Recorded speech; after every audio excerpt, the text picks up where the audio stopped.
When I'm composing music or engaging in any sort of creative act, really, it's not just a relaxed process for me. Of course, I like being mellow and letting things flow naturally as they are, as they can be, could be. But I also am a very efficient person, and that's not to take the fun out of things. It's to make unnecessary things, to remove them, the useless slop from the equation, so to speak, and continue to focus on what's really important. And that's a partial answer to many times I get asked, how do you manage to get so much done? A lot of it has to do with removing that detritus bit by bit, piece by piece, chunk by chunk, as it were.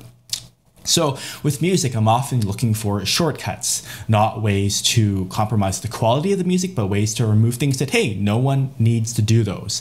For instance, if I could get faster hardware to solve the sorts of problems associated with, oh, I lost an idea, trying to wait and be patient. Well, my hard drive was trying to load these samples, which was a challenge back a decade ago, less now, which is fantastic.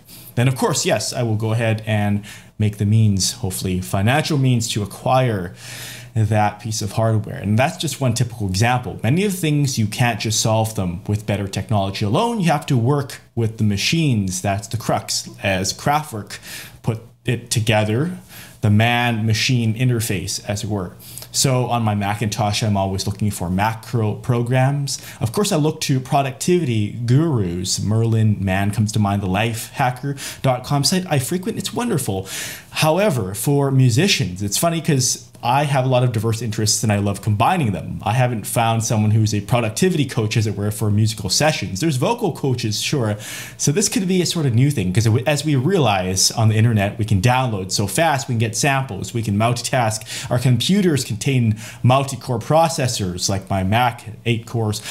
And so while your computer's doing all that, what are you doing?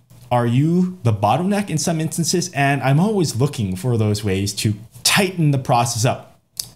I know that mastering, for many audio mastering, polishing your final mixes to a professional published sound is a very serious concern. There are a lot of sacred cows with that, and I by no means challenge those. I look at my own pasture because my ears are defective. I have hyperacusis, can't quite hear as most other people can, and yet there is some similarities. My hearing isn't so far off that I'm not going to hear that, oh, it sounds like a human's voice or sounds like a string instrument.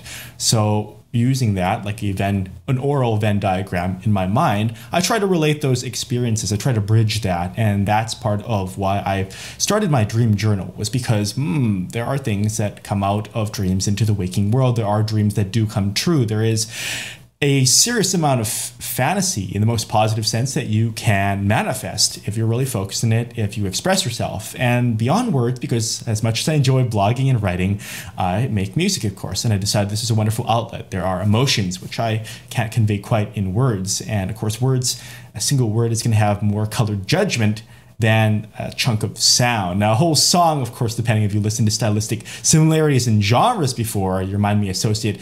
And that's really the most important thing above any words or even sound, is you have that experience and then you take it and you're wondering what it means to you. You may make a snap judgment. That's okay. That's why I take notes. That's why I do those sorts of raw things to assemble later and cohesive compositions, to sound very serious. But back to what I was saying with the mastering process, I look for easier ways. I put a chain at the end of Ableton Live. Now, some people, they're like, oh, you should never ever do, it can't be homogeneous. Well, of course it can't. And I do tweak things as needed. And that's one of my other philosophies when you're doing musical presets, when you're playing with what the factory sounds have enabled you to do. You only change them, or I only change them, to be accurate about that, if I need to. If it sounds good the way it is. For instance, a piano sound may sound perfectly fine, except I need to apply a little EQ, remove some of the mud, and that's golden. Whereas if I want a more alien treatment, to distress it, to run it through a bit crusher, a screamer, I will do that. But I'm not going to take the unnecessary steps because, again, we come back to the central relevant theme of efficiency.